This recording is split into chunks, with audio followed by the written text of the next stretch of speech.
There's a conversation that happens inside medical and law school admissions offices that most applicants never hear. It happens in committee rooms and in the margins of application files. It's the little moment a dean closes a folder and decides. I spent over 15 years in that room. This is GradMissions Office Hours. I'm Autumn Rains-Lockett, and every week my team and I bring that conversation out into the open because the process was never meant to be a mystery, and your future is too important for guesswork. Let's get to work. All right, let's dig in. We have such a special treat for you all today on GradMissions Office Hours. We have one of our newest members of the team. Her name is Kaitlin Lampson, and she is going to talk to us about all things med school, but I'm going to let her introduce herself to you. Hi, everybody. Thanks, Autumn. Thank you guys for having me. Super excited to talk with you today.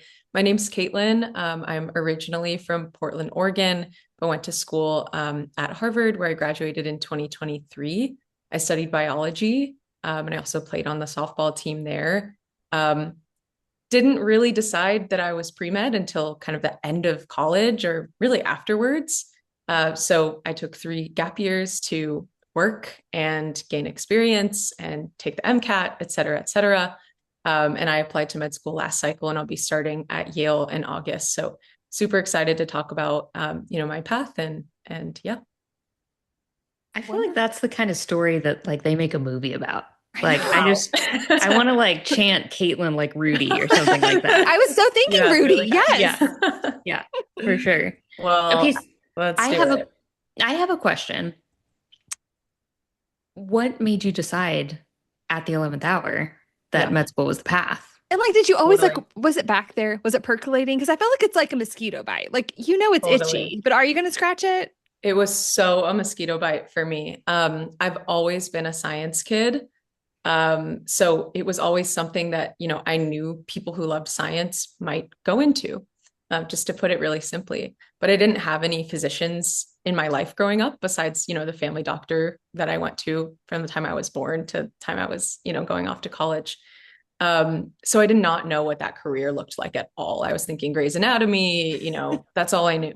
And when I was in school, I was really busy, playing softball, and I loved my biology classes and was just super content and excited to be learning. And I wasn't really planning for my future, which, in hindsight, I was really lucky to not have, to be really thinking through every single step. I was just kind of lost in the excitement of being a student and an athlete there.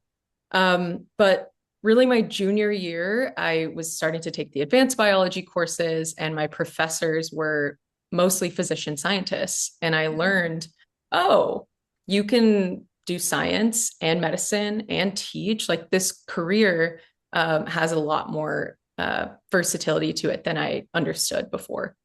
And I started to think about myself going down that path. And then it became a lot more personal when my best friend and roommate actually became very ill our junior year of college. And without going into too much detail, she spent a lot of time in the hospital. She overcame a lot of obstacles, and I saw her really have to advocate for herself in a lot of situations. And I saw times when providers maybe treated her in ways that she didn't want to be treated. And I started to think about myself as that person who could step in and advocate and listen and see patients in the way that they want to be seen. So it just became a lot more real for me. And I started to explore that journey with more seriousness and intention. And here I am now. I love that. I love that there's like there's always a personal story that Totally makes you scratch the itch for sure. But tell us a little bit about, once you made that decision, what the process looked like for you. Yeah, to be honest with you, I was really scared to try to apply to med school because I knew that it was such an involved process. And again, as someone who didn't have physicians around me, I felt like I was really behind. I did not know what the MCAT was. I did not know what kinds of shadowing or clinical experience I needed. There were several courses that I still would have to take. So I really saw that as a goal that I wanted to strive for, but was almost afraid to, because I just knew it was going to be so difficult. And because of that, I really let myself simmer on it. And I made the decision that I would decide to continue on this path every single day. I would wake up in the morning and decide, is this still right? And I had a lot of time to keep making that decision. So I tried not to put too much pressure on myself 3 years ago and saying, like, I will 100% be applying to med school at this time, at this date. This is the school I want to go to. Instead, I just started checking off the things that I needed to do. I was living in New York, enjoying my life there, making community there, working, enjoying my work, and just slowly moving towards this goal.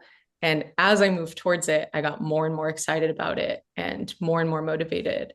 And I wouldn't change anything about the pacing of my journey because I needed some time to really understand for myself that this was right for me. Boy, What advice do you have? What advice do you have for someone who's sitting right there right now and they're wondering, like, is this the right path? Well, I would say it's okay to be questioning. I don't think that that's something we talk about enough. And you may be like me, someone who was taking biology classes in college with a lot of pre-med students who have been pre-med since the day they were born. And I love those people. I'm so thankful that we have those people, but I was not one of them. I needed to really explore other options and find out what felt good for me. So I would encourage, don't put too much pressure on, keep your mind open, but keep following what's fascinating, keep following what makes you feel motivated and what gets you out of bed feeling excited. I just love hearing this viewpoint of a story to med school because I feel like a lot of times it is described as like, you know, something they've known for forever and something they've been working towards since they were 5. And honestly, what I hear in your story is an earnestness that I'm sure came through in your application, you know, that this is something that you, with an adult brain, Yeah. knowing how precious time is, you know, time is something that you can't really understand when you're young. And so understanding how precious time is and being at a place where probably your peers are moving on to other phases of life. Yes. Knowing Definitely. all of those things, you took it step by step and made a collection of things that felt genuine to you, that you had a genuine interest in. You curated in the kindest sense of the word. You know, sometimes you hear curation and you think something overly done or contrived. Right. Exactly. But everything that you selected was because you enjoyed it. You wanted to know more about it. It continued to build your case towards this profession. The other thing that I thought was interesting when I was hearing you talk about this that I don't think we talk about enough in terms of the quest for becoming a physician or the quest to become a physician is there are kind of some themes of like overcoming addiction in there and, you know, a quest towards faith, which is like, you have to take this day by day. You have to, you know what I mean?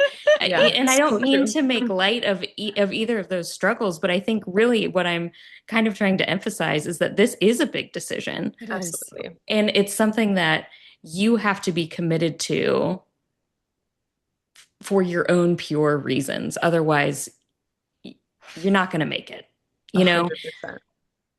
Med school doesn't admit dependence. They admit the person.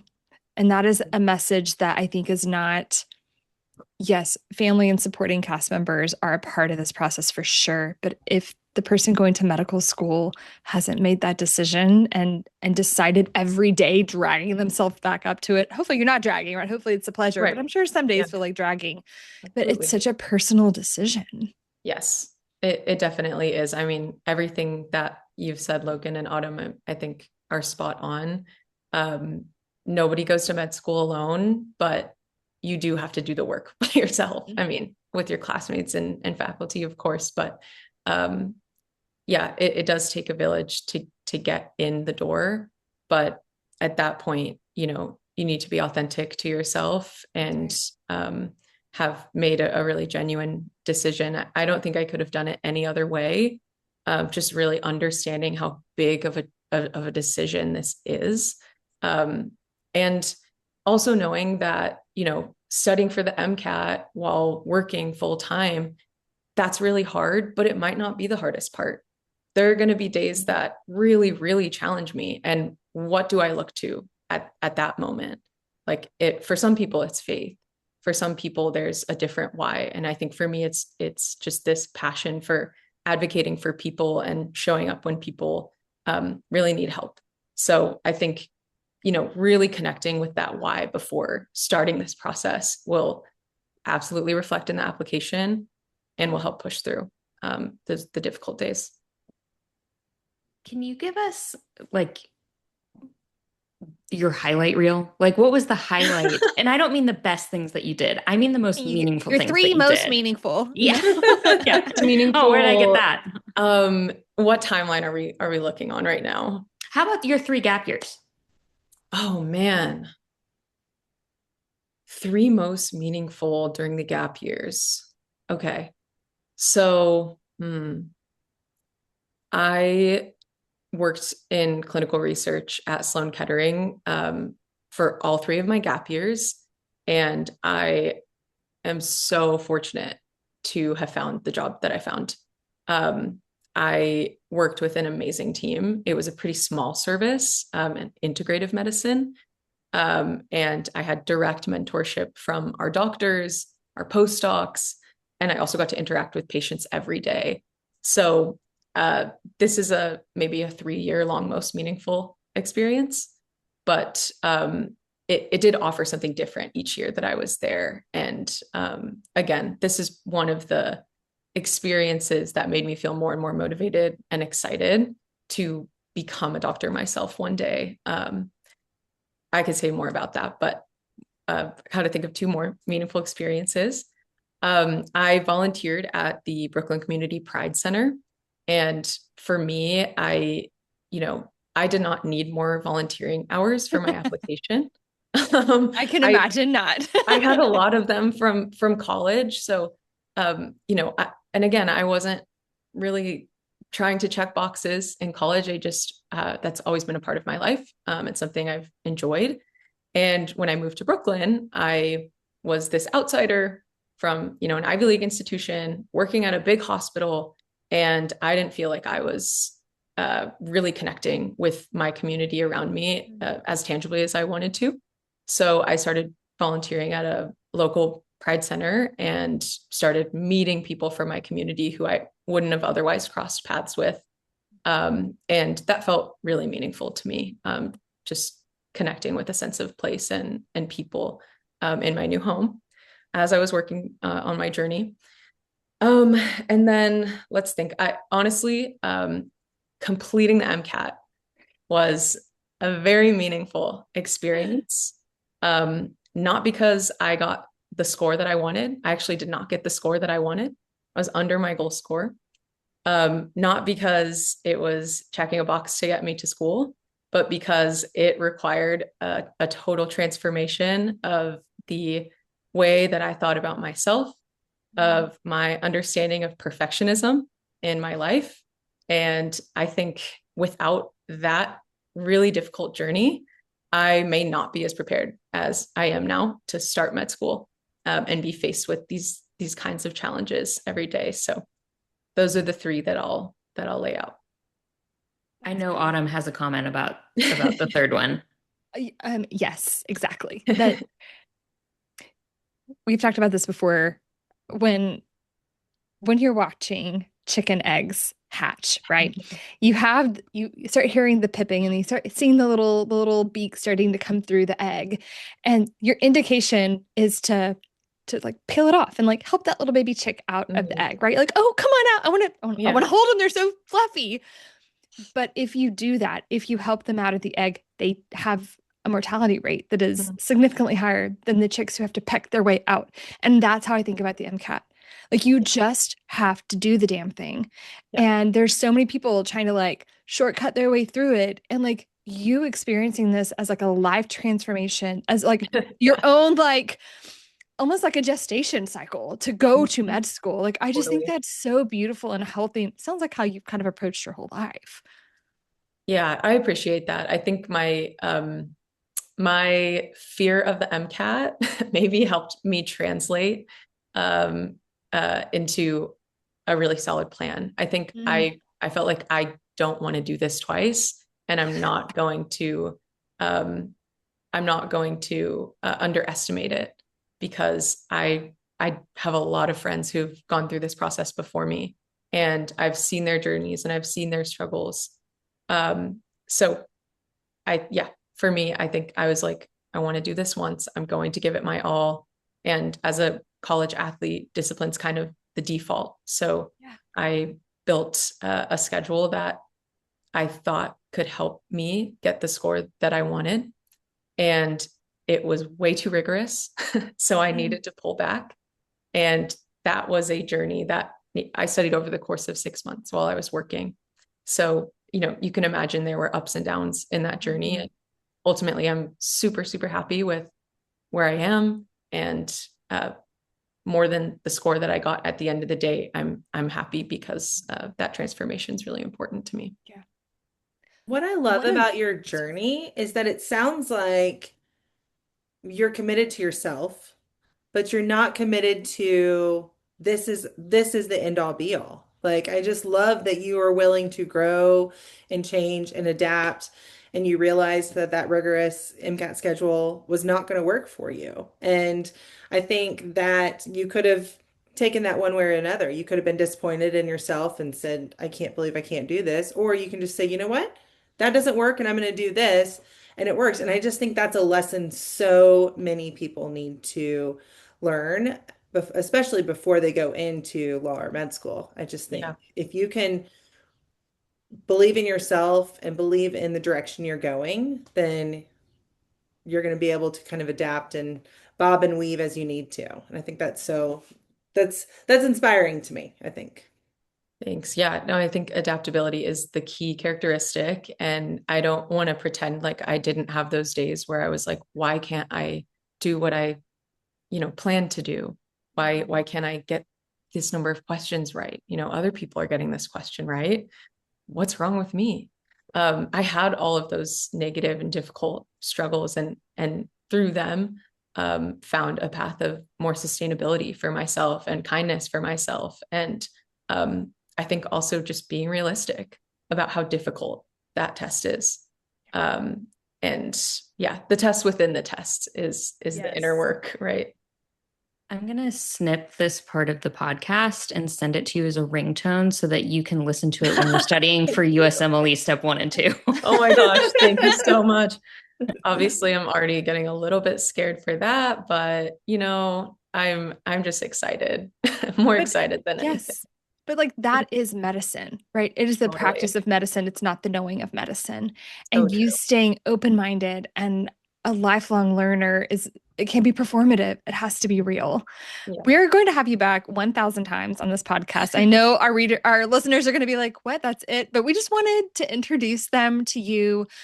We will plan on having you back on. We are layering you into our work with applicants to med school, which is so exciting for me. Just hearing from someone who's been through it, but like not a long time ago. Like you're fresh.